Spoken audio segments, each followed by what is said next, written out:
এই মনের বুঝাবো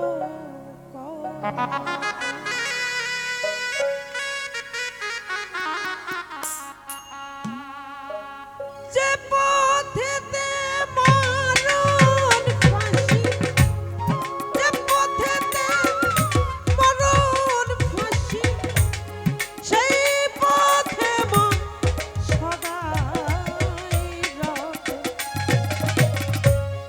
মনের বুঝাবো কত আমার এই লোভী মনের বুঝাবো কত, মনের বুঝাবো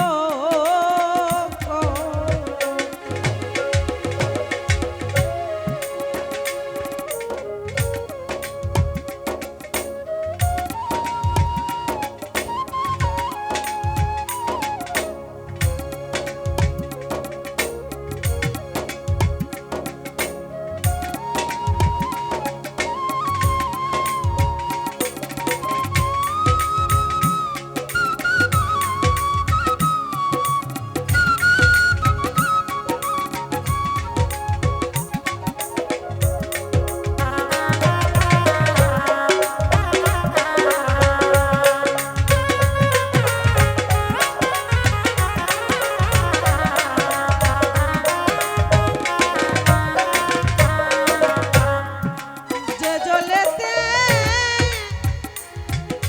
লবণ জন্ম,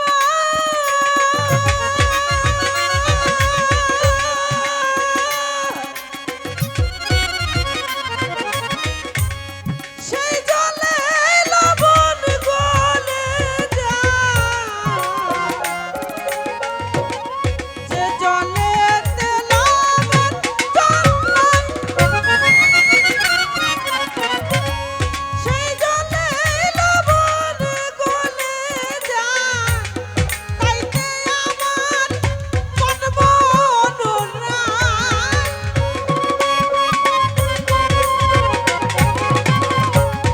তাইতে আমার মন মনোরায়, সেই পথেতে সদাই মনের বুঝাবো কত, এই পাপী মনের বুঝাবো কত, মনের বুঝাবো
চারের লোভে মৎস্য গিয়ে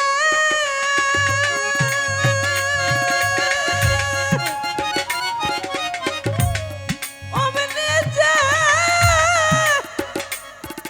পরে ঝাঁপিয়ে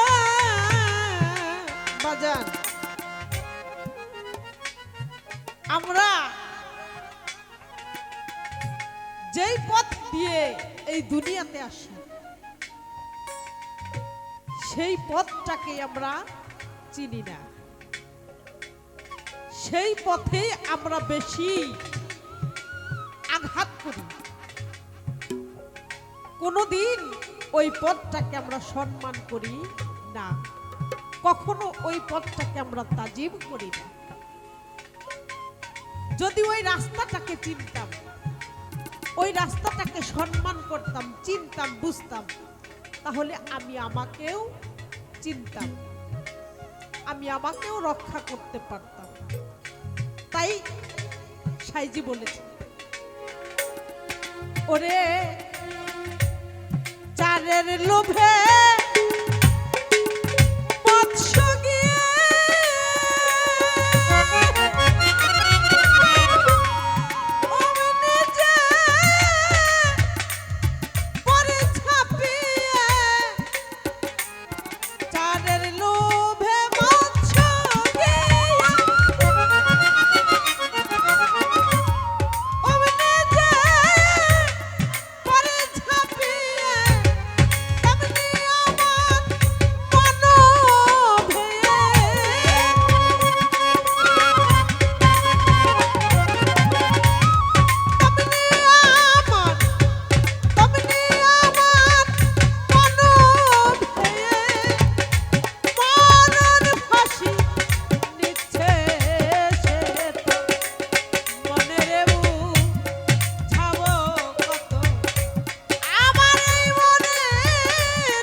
নিদান কালে তুই আমার কথা মনে করিস।